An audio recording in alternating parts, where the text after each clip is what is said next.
My name's Gloria Benson, and if you've ever loved somebody so much that you forgot to love yourself, maybe you'll understand me before this is over. I was born and raised on the east side of Detroit, back when neighborhoods still smelled like Sunday dinner and the auto plants still sang through the night. I ran a little alterations shop for most of my life, mending clothes, patching memories, keeping people looking sharp even when the world tore them up a bit. Folks around here used to say, "Gloria can fix anything." They didn't know there are some things needle and thread can't hold together, like a broken heart or a son who stops calling. My son's name is Marcus Benson. He used to be the best part of my story, a bright kid with a crooked smile and hands always reaching for the sky. When his daddy walked out, Marcus was only 10. I swore I'd give him the kind of life that made up for every empty promise his father left behind. And for a while, it felt like I did. He got through high school, worked small jobs, made me laugh through bad days. Then the gambling started. He said it was nothing. Just a little fun, Ma, he told me, flipping a deck of cards in his hands like they were toys, not traps. Don't worry so much. I'm just blowing off steam. I wanted to believe him, Lord knows I did. Because when you raise a child alone, you start treating faith like oxygen. You need it just to breathe. The first lie slid by like a whisper. Then came the second, a borrowed 20 from my wallet. Then the third, a phone call from a man whose voice was slicker than oil, asking when Marcus planned to pay him back. That's when I started skipping things. First the little things, then the big ones. My medication, my checkups, my own cancer treatments. The doctor said I had a fighting chance if I stuck with the plan. But Marcus, he said he had a plan too. He said he just needed a little help until he caught up. So I made a choice I told myself was love. I emptied savings meant for my chemo into his debts. I pawned my wedding ring. I lied to my doctor. I smiled at the nurses and said, "Next week." There was always a next week. If you're still with me, take a second to like this video, because what comes next will make you question what love costs when it's given to the wrong person. Marcus stopped visiting. Stopped calling. The collectors stopped too. Guess he finally ran far enough that his sins couldn't catch him. But mine did. By the time I checked myself into hospice, my body felt like someone else's home. I was a ghost sitting in a chair, waiting for someone who wasn't coming. Medicaid covered just enough to keep me breathing. Scraps, they call it. Scraps of care for scraps of people. But here's the thing. The story ain't over yet. Because what Marcus forgot is that a mother may break, but she remembers. And sometimes remembering is the beginning of revenge. It was early winter in Detroit, one of those mornings when the cold gets in your bones before you even open the door. The hospice nurse, Miss Carla, came in humming, holding my breakfast tray. She said, "Miss Benson, you got mail today. Looks official." Mail. My heart jumped, stupidly hopeful. Maybe Marcus had written me. Maybe he'd remembered. But it wasn't a letter from my boy. It was a bill. A hospital statement addressed to him, forwarded to me. It had the name of a medical facility I'd never heard of. And right there, under the patient contact line, was a new address. Not in Detroit. Not even in Michigan. It was Las Vegas. Now I don't know if you've ever felt your heart stop in your chest, but I did that day. Because Vegas wasn't just another city. It was the city, the kind of place that calls to men like Marcus. Flashy, loud, full of false promises. I tried to tell myself maybe he'd gone there for work. Maybe he'd found something good. But deep down, I knew better. Marcus wasn't working. Marcus was running. I spent the next few nights thinking about him while the hospice lights dimmed around me. I'd listen to the monitors beeping, the whisper of nurses in the hallway, and I'd imagine him in some casino, laughing, rolling dice with money that didn't belong to him. My money. My health. My life. You know, people talk about betrayal like it happens all at once. But it doesn't. It comes in pieces, quiet, cruel pieces. The next piece came a week later.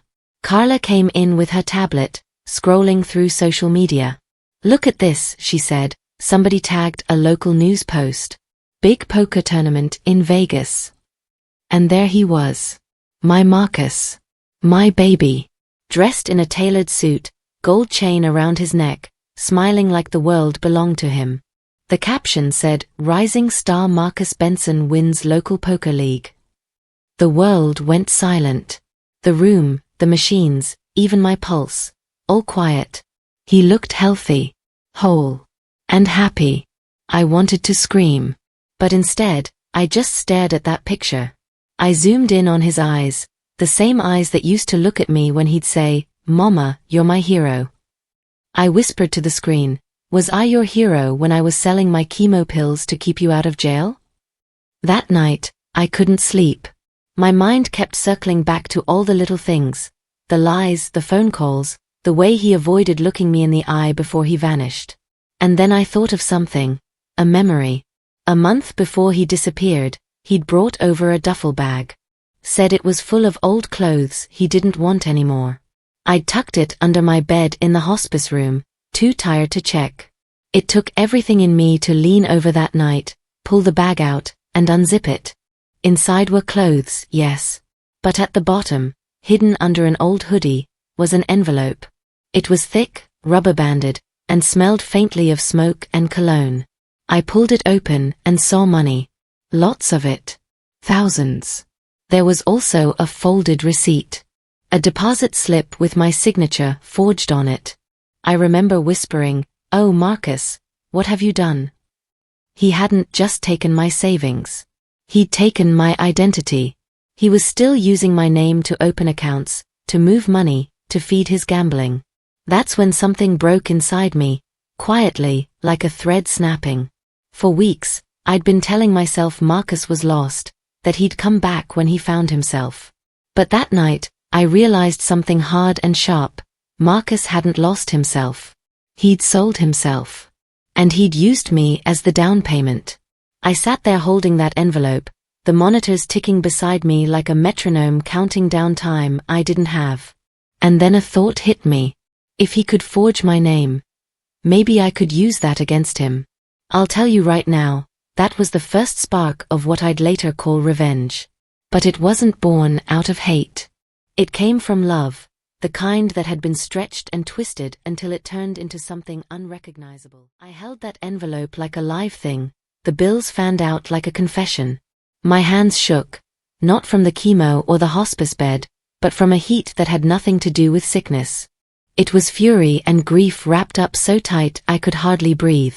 For the first time since the diagnosis, I felt a clarity that was almost cruel. Marcus hadn't been a lost boy. He'd been a choice. And choices have consequences. The next days were a blur of small, fierce decisions. I kept the money hidden in the lining of my nightgown where the nurses never looked. When Miss Carla asked about my appetite, I smiled and said, "Oh, you know me. Still got an appetite." She patted my hand and walked away. People underestimate old women. They assume we forget things. That's our advantage sometimes. We learn to be invisible until we decide otherwise. I cried, of course. I cried for the life I'd given up. Chemo appointments skipped, doses delayed, doctors told I was strong when I was only stubborn, and for the nights I'd sat up mending a rent check while Marcus slept in the living room. But tears are a kind of fuel. They make you human, and they make the plan feel less monstrous. I wanted justice more than I wanted revenge, but I would not pretend those two things are always separate. At first, the idea of going to the police felt ridiculous. Who would they believe? A hospice patient with a stack of old bills and a story about a son who went bad? But I had evidence now, deposit slips, the forged signature, the social media photos showing him in Vegas with his chest puffed out like a rooster. Evidence changes the way people listen. So I started collecting things properly. Copies of the receipts, the hospital bill that had been forwarded, the auction slips where my jewelry had disappeared. Each scrap I tucked into a folder I kept under my mattress. Habits die hard. I used to keep receipts for the shop for years. That didn't stop now. One night Carla found me awake, sorting papers by the light from the TV in the common room. She stared at the pile and said, "Gloria, that's a lot of stuff." I looked at her and gave the kind of smile that's made from not telling the whole truth. "You keep the paperwork, sweetie," I told her. "You'd be surprised what a paper trail can do." She nodded like she believed me and went back to her charting. Bless her heart. She didn't know how right she was. I called an old friend, Reverend James, who'd married half the neighborhood and had a memory like a ledger. I told him a part of the truth, the parts one could say without breaking down. He didn't speak fast. He said, "Bring it to me when you're ready. If he betrayed you, we'll hold him to it here. Church can make a man feel small in the way he needs to be made small when he's been cruel. Church doesn't fix everything. But it is a place where communities gather, and communities are like slow machines. They take time, but when they move everything in their path." I also reached out to a woman named Layla, who used to manage financial aid at the clinic.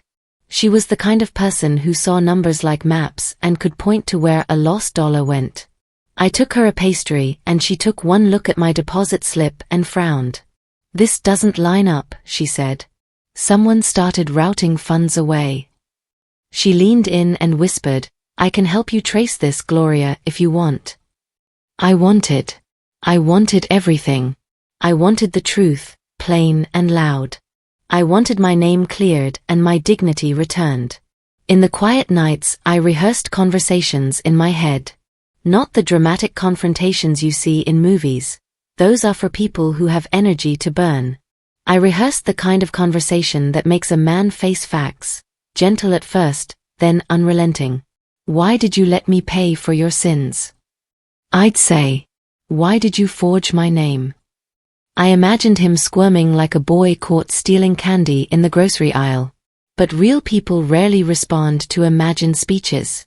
Real people need facts and witnesses. So I built witnesses. I told the nurses who had been kind to me some of what I knew, the depositors' slips, the dates, the men who'd called for payment. Not in a shout, but in a way that put the memory on their tongues. They remembered details and repeated them to each other. Small ears are everywhere. Folks in a hospice notice patterns. A phone call at midnight, a visitor who asked too many questions, a woman's ring gone missing. These things build into suspicion when they are shared. I didn't want to ruin Marcus if there was any chance he'd been manipulated. I wanted him to be accountable. So I also reached out to a detective I'd heard of from the neighborhood, Detective Morales, who'd once found a purse lifted off a bus and returned it with the same tenderness folks reserve for newborns.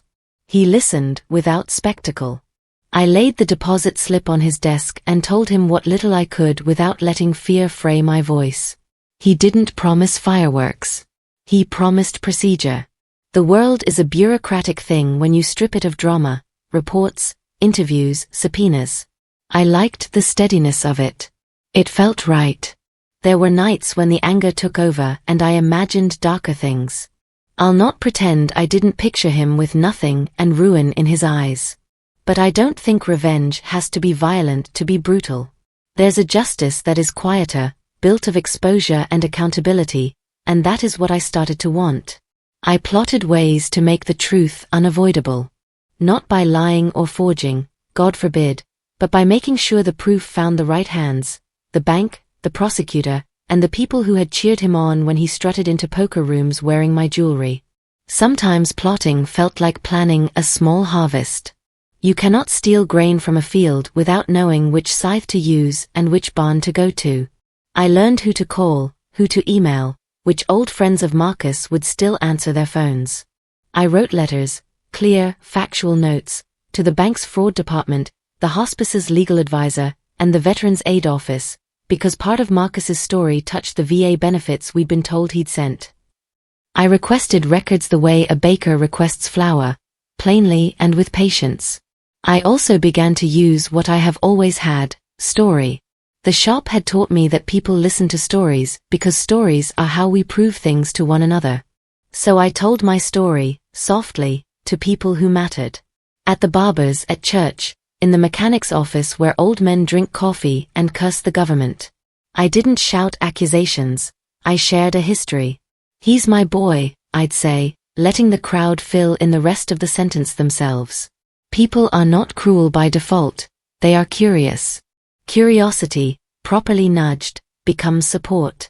One night, after a week of small moves, Detective Morales called and said, "Miss Benson, we may have a lead on accounts linked to your deposits." My heart did a thing like a child skipping a stair. He asked me to come down to the precinct and give a formal statement. Signature was shaky, the lines like those on weathered hands, but it was mine. I felt something heavy give way. Paperwork, I tell you, is holy in its way, but plans need contingencies. Marcus could deny everything. He could claim not to remember. He could say he was a victim too. So I prepared for that. I asked for witnesses to talk, neighbors who'd noticed the change in him, the pawnshop owner who'd taken my ring, the cashier who'd seen him using my card. I made sure the story had a chorus. A single voice can be a whisper, several make a chorus. A chorus is hard to ignore. There were moments of gut-wrenching doubt. I lay awake thinking about all the times I'd sacrificed for him. Wasn't there a small, stubborn part of me that still wanted to protect my child from shame? But shame is a poor teacher when it's used as a shield for wrongdoing. If he could be persuaded to acknowledge his faults, then perhaps he could be rehabilitated. If not, the law would do its patient work. I had to be willing to accept either outcome. That's what made the planning so hard. It wasn't a hunt for blood. It was an effort to bring the truth into the light. And there was strategy too. I learned which stories the media bites at and which they ignore. Sensationalism bores me, but truth travels. If the bank confirmed a pattern of forged signatures, and the prosecutor saw enough to open a case, that report might be enough to get the pawnshop and the casino to open their logs. The devil, as they say, is in the details, and I had collected enough details to make a devilishly inconvenient case. The planning consumed me like a new kind of work. Some nights I woke up surprised at myself. The hospice had given me a routine and I had turned that routine into a weapon. Scheduled calls, written letters, patience with the bureaucracy that sometimes moves like molasses and sometimes like lightning. I learned to celebrate tiny victories, a returned call, a clerk's curiosity, a detective's nod. I learned to keep my heart from leaping too high and to keep my voice steady when I said the facts aloud. Meanwhile, Marcus's absence became a gauge. The quieter he stayed, the stronger my resolve.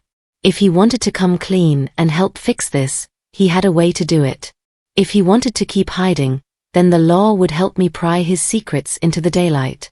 I was not proud of every thought I had. There were nights I wished him to feel the hollow I felt, but I was proud that I kept my work clean. I would not use his illness, his past, or my failing body as a spectacle. I would gather proof and hand it to those whose job it was to make things right. There were tender flashes, too. Once, when the hospice windows fogged up, and I watched kids playing in a distant yard, I thought of the little boy who once sat at my shop table drawing monsters and heroes. Part of what kept me human during that planning was remembering him as the whole child he once was. It kept me from becoming merely an agent of retribution. I wanted restoration, with consequences, not ruin for ruin's sake. Finally the day came when the bank called back with more than a promise. They had paperwork that showed transfers and endorsements that required explanation. Detective Morales asked for another meeting. Layla had found a trail that ran to a set of shell accounts. My lungs felt like they could finally breathe. The plan I'd been stitching for weeks was starting to look like a garment that might fit, legal, public, and anchored by witnesses. If you're still here with me, please do me a favor and hit that subscribe button. Because what I did next, what we all did next, wasn't pretty in the way people expect justice to be, but it was honest. And in my life, after the hospital bills and the pawned rings, honesty felt like a fortune. I lay in the hospice bed that night and folded my papers into the drawer. I prayed, not for him to be punished in a way that would break him, but for him to face the consequences of his actions and, God willing, to come back to himself. I have always believed a person is many things over a lifetime. I wanted my Marcus to be remembered as many things. A son who made mistakes, a man who owned them, and perhaps one day, someone who could sew back the fabric he had torn. But first, the truth needed to be told. First, the ledger needed balancing. First, I needed him to see the trail he'd left, and choose to walk back. I remember the day I decided to stop rehearsing and start doing. It wasn't glamorous. It wasn't a movie montage with violins swelling. It was a small, cold morning when the hospice tasted like lemon cleaner and stale coffee, and I realized patience had done its work. I had evidence, allies, and a heart that would not let this rest. I folded the papers into a slim folder, tucked the envelope with the cash back into my nightgown, and told Miss Carla I was going into town. She looked at me like I was asking for the moon, but she knew better than to argue. When you've been a mother for as long as I had, people give you a little latitude. My first move was quiet and legal. I turned the copies of the deposit slips and the forged signature over to Detective Morales. I watched him hold the paper like it was a map he'd been waiting for. "We'll get a subpoena on the bank records," he told me. He had the soft, steady way of a man who believes paper will tell the truth if given time. I liked that in him. I went home that day and baked 2 tins of lemon squares. One was for him. One was for the bank manager who'd promised to help. Pastries make people human. People do better when they're human. The bank moved faster than I expected. That's something I learned. Money scares bankers into motion quicker than most things. The manager called within a week. They had traced transfers. Some of the funds that had been wired in Marcus's name had ended up in accounts linked to a string of P.O. boxes in Nevada and to one business registered under a woman's name in Clark County. The phone calls I had made to Layla and the bank clerk had turned into a tidy paper trail. Detective Morales asked me to come down to the station and read my statement into a recorder. My voice was steady. I watched the red light blink and imagined it was a tiny heart beating for justice. That legal pressure was the first blade. The second was public presence. Marcus liked the lights. He liked applause. I intended to use that. I started with the poker league. I called the reporter who'd posted the Vegas picture and said, quietly, "Do you do follow-ups?" He did. He came to the hospice like the rest of them, clip in hand, soft shoes on linoleum. I told him the facts, the cashier who'd seen my card used in Nevada, the pawnshop slips, the transfer copies matched to a business he was involved with. He looked at me with the curiosity journalists are paid to have. "Are you accusing your son?" he asked. I looked him in the eye and said, "I'm reporting facts. You decide how you tell them." I didn't want to humiliate Marcus for fun. I wanted the town, the casinos, the people who cheered him to see the ledger. When the story ran, just a small piece in the local paper with my name and the headline "Local Hospice Patient Alleges Son Stole Funds," the ripple started. People I hadn't seen in years came by the hospice bringing casseroles and folded notes. Some were angry on my behalf. Some had been quietly suspicious all along. A woman from my church brought a list of men who'd seen Marcus in Vegas and told me to hold tight. Momentum is slippery like the tide, but once it lifts you, you move. One of the most effective moves was the pawnshop. The place where they took my wedding ring and the silver teapot smelled like old cloth and regret. The owner, a stocky man who had known me since I ironed his shirts, answered the door and blinked when he saw me. "Gloria." His voice was thick with recognition. I handed him the pawn slips I'd kept like bookmarks in a Bible. "Do you remember this?" I asked. He turned pale. He had taken my ring months ago from a man who'd come in and said it was collateral for a loan. The man had Marcus's laugh. The owner's ledger had a name, Gloria Benson. The pawnshop had logs of items sold in Nevada as well. He agreed to testify. The legal and local pressure forced doors shut. Casinos are careful businesses. They keep records of play and of payouts. Once the bank had shown suspicious activity and Detective Morales had warrants, the casino complied. I will not pretend the moment was pretty. It's humiliating to watch someone's secret ledger be pulled into light. For Marcus, there was no dramatic handcuffing that first week. Just a series of cold, bureaucratic truths, signatures that didn't match, chips cashed with a card that bore my name, cameras that showed him at a table the night my ring disappeared. He called me the night the subpoenas were served, voice thin and raw. "Ma," he said, "it's complicated." My reply was as simple and terrible as the paper in my drawer. Go to the detective. Tell the truth. He tried to spin the story at first, blame a friend, an addict's blurred memory.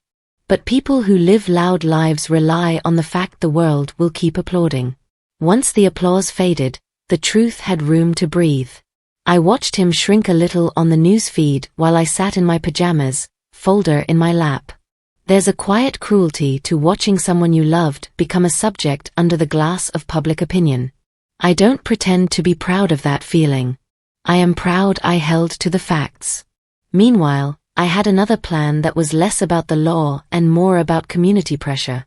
Marcus had bad friends. Men who liked to be seen with him when things were shiny but left him when they weren't. I talked to them. Not to threaten them, but to ask them simple questions in places where they couldn't answer without sounding small. When did you last see him explain to you how he paid for his travel? I would ask at the barber's. When did you last see him working a real job? They answered in the open, and the open is harsher than a locked room. Friends will desert a man who looks like trouble because trouble costs them their own reputations. That kind of quiet social ostracization is a cold thing, effective, and it leaves scars that men remember. There was one confrontation that I did not plan but that somehow felt inevitable. He came to the hospice one afternoon, a little sweaty from the walk, his hair sticking up as if he had been sleeping in his suit. He sat down and said, "Mama, I can fix this." I looked at him and I let my voice be the thing it needed to be, soft, tired, and true. "How, Marcus? Will you return the money?" He began to tell me half-truths, some cash, some apologies, but I had proof now. I laid out the deposit slip, the pawnshop slip, the casino photo. He flinched like a child. "I thought I could do it," he said. "I thought I could win it back." I told him it was not about winning or losing. "You used my name," I said. "You used my sickness as cover. That's the part you'll have to live with." For the first time in a long time, his eyes were red and empty. He begged me to keep it private. I told him no. Not because I wanted to hurt him, but because justice needs the light. I also used small theater, things that are social levers rather than legal ones. I arranged, with help from a friend at the community center, for a veterans assistance meeting on the same night Marcus was due at a charity poker match, one he'd bragged about on social media.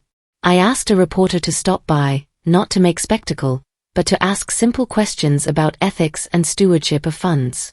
When Marcus arrived at the poker hall and saw a small crowd already gathered with flyers about fraud and community support, his bravado faltered. He tried to leave quietly, but cameras slow in these moments. Footage circulates. People talk. Reputation is brittle.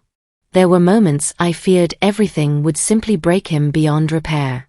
I felt guilty then, sleepless guilt that makes you turn in bed like a person who's forgotten their own name. I had to remind myself what I wanted, not ruin, but responsibility. So when prosecutors offered Marcus a deal, restitution, probation, community service, if he cooperated fully, I pushed for that. Not because I wanted to be merciful for mercy's sake, but because real repair requires the person who caused harm to make something right. The courtroom was a strange room. It smelled like old paper and lemon oil, and the faces of the people who had helped me were there. Detective Morales, the pawnshop owner, the bank manager, Reverend James. I sat quietly and watched Marcus take the stand. He spoke with a voice that had been worn thin by sleepless nights. He admitted to forging signatures, to using my name to open accounts, to lying about forwarding addresses. He admitted to spending money he never had. He apologized publicly to me and to the town. It was raw. It was not enough to repair everything, but apologies are the start of work. The judge ordered restitution within the limits of what could be collected, and community service that would keep Marcus visible to the people he had wronged. But there was one twist that even I did not expect. In the weeks after the legal proceedings began, a woman walked into the hospice with a child in her arms. She introduced herself as Tanya, a former girlfriend of one of Marcus's casino friends. She had seen Marcus hand off a stack of cash to a man in a parking lot, cash he had not earned. She said quietly, "I tried to stop him once. He laughed at me." Her testimony added a piece of the puzzle. This was not just gambling, it was a small network of enabling. Once that network started unraveling, the men who had turned a blind eye started turning and pointing fingers. The story blew open wider than I'd wanted, but sometimes truth demands a wind you can't control. You'll want me to tell you about some grand finale where I stand in the casino and throw my saved money on the table and watch it burn. That's not how life works. What I did do is reclaim enough to cover part of the gap. The pawnshop returned what it could, the bank froze some accounts, and the prosecutor negotiated a restitution plan. Marcus started community service at the soup kitchen where I used to drop off bread. He worked there the first day in a tattered sweater, hands shaking as he served the same kind of people he'd neglected. Seeing him there, bending to serve the community that had once lifted him, felt like a small, fragile victory. And then there was the quietest revenge of all: dignity returned. I got a letter from the social worker who had helped set up the restitution fund. She wrote that the hospice had been promised better support and that a small trust had been opened in my name to cover my remaining medical care beyond what Medicaid would provide. People signed it, not out of charity alone, but out of a shared sense of what was right. I watched envelopes fill with checks from neighbors, from people who remembered how I used to mend jackets and hearts. That is not the thunderous justice of a movie, but it put the roof back over my life, and for an old woman, that is a kind of miracle. There were shames I could not erase. Years of treatment skipped had taken their toll on my health. Scars on the spirit are hard to stitch. But watching Marcus learn, really learn, was the thing that kept the worst of me from being pure vindictiveness. He showed up to the hearings, to the community meetings, and he worked. He called sometimes, not every day, but often enough for me to know he was alive to the consequences. We talked. We cried. We made a list of the debts he would work to repay, financial and moral. One night, months later, I sat on the hospice porch with a cup of tea and felt the strange contentment that comes when a long storm finally loosens its grip. The town had done what it does best. It had argued, judged, forgiven in parts, and helped in others. I had done what I could. I had stood up and been steady. I had used law, community, and the stubbornness that kept me alive to make sure my story was not swallowed. If you've stayed with me through this long part of the tale, please do me the favor of hitting that subscribe button and liking this video. Stories aren't only for telling, they're for learning. Mine is a story about choices, about how love can be dangerous when it's blind, and about the power of ordinary people to demand reckoning. I did not set out to ruin my son, I set out to make him responsible. I wanted him to stand in the light and see the path he had taken. There were nights when I wondered if I had become brittle and unkind. There were nights when I ached with the memory of him as a boy on my lap. I allowed myself that ache. It fed the parts of me that wanted repair instead of revenge. When the legal dust settled, Marcus began to volunteer at the clinic, to go to counseling, and to show up where he had once been absent. The restitution is slow. The wounds are slow. But slow is better than never. The execution of my plan wasn't a single dramatic moment. It was dozens of small, stubborn acts stitched together, calling a bank manager, baking a pie for a detective, asking a reporter a question, handing pawnshop slips to the prosecutor, and refusing to let my story disappear. Those acts, humble, weary, precise, added up to a kind of justice. The most surprising part? I learned that when you stand for yourself, people stand with you. The town remembers. The hospice staff remembers. Marcus remembers. And I, Gloria Benson, remember how it felt to be both the person who gave and the person who would not be used. I learned how to make the law bend toward the wounded and how to let mercy be the last, not the first choice. It's been 3 years since that winter in Detroit when everything broke open. I'm still here in the hospice by the river, though these days, they let me sit out on the patio more often. I can watch the snow melt off the rooftops, smell the rain on the asphalt, and sometimes, when the wind's right, I can even catch the sound of kids laughing in the park across the street. Funny, isn't it? I used to dream of leaving this place, but now it feels less like a waiting room for death and more like a second chance to see life for what it is: messy, unpredictable, and worth forgiving. At least in pieces. Marcus. He visits.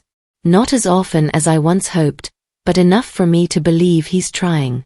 The first time he came back after sentencing, he brought a paper bag with a sandwich and a thermos of coffee. Black, the way I used to make it for him before school.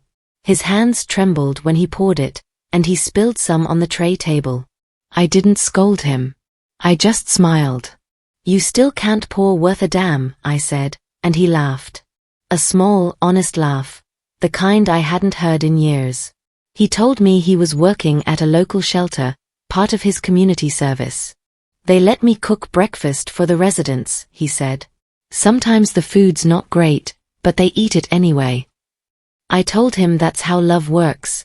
You give what you can, and people take it because it came from you. But here's the truth I didn't say out loud: forgiveness ain't instant. It's work. Some nights, I still wake up angry. Other nights, I dream of him as a boy again, playing with that red toy truck in the yard. I want to reach through time, hold that little boy, and whisper, "Don't forget who raised you." I've learned that revenge, once it's done, leaves a space behind it, like a room emptied of furniture. You can hear every echo. And you have to decide what to fill that silence with. I chose peace. Not for him, for me. A few months ago, Marcus came by with a check. A small one, part of the restitution. He handed it to me with both hands, eyes wet. "I know it's not enough," he said. I looked at him and said, "Marcus, it's never been about the money. It's about you remembering what it cost me." He nodded. And for the first time, I think he did understand. There's a strange kind of beauty in watching someone rebuild themselves. It's like seeing a burned field sprout green again. You never forget the fire, but the new growth makes you believe in the world again. The hospice nurses, Lord bless them, tell me I've got more strength now than I did before. Maybe that's true. Maybe revenge burned out what was weak in me. Or maybe I just stopped waiting for someone else to fix my story. People ask me sometimes, "Miss Benson, if you could go back, would you do it all again?" And I tell them this. Yes, I would. But I'd draw the line sooner. I'd say no before my love turned into sacrifice. That's the lesson I want to leave behind, to any mama, any parent, any soul out there giving more than they can afford. Love them, but don't lose yourself to save them. Because when you disappear, they forget where they came from. Now, I'm not gonna lie and say everything's perfect. I still depend on Medicaid. I still got pain that no medicine can touch.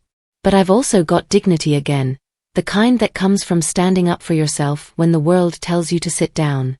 And that's worth more than anything I lost. Sometimes in the evenings, Marcus brings me letters. Not the kind I used to write, but ones he writes now. Apologies. Confessions. Plans. He said, "Mama, I want to start a foundation for women like you, ones who gave everything and got nothing back." I told him, "Start small, baby. Help one person right. That's how you build something that lasts." We're both learning. Slowly. But learning. And if you've listened all the way to the end of this story, thank you. Because my story, our story, isn't just about pain. It's about what happens when you stop running from the truth. Before I go, let me tell you something I tell myself every night. Revenge might light the fire. But forgiveness keeps you warm after the smoke clears. So take that with you, my dear listener. And if my story touched your heart even a little, go ahead and like this video, subscribe, and share it with someone who needs to hear it. Because you never know. Someone out there might be sitting in the dark, waiting for a story to remind them that even after betrayal, even after heartbreak, there's still a way back home.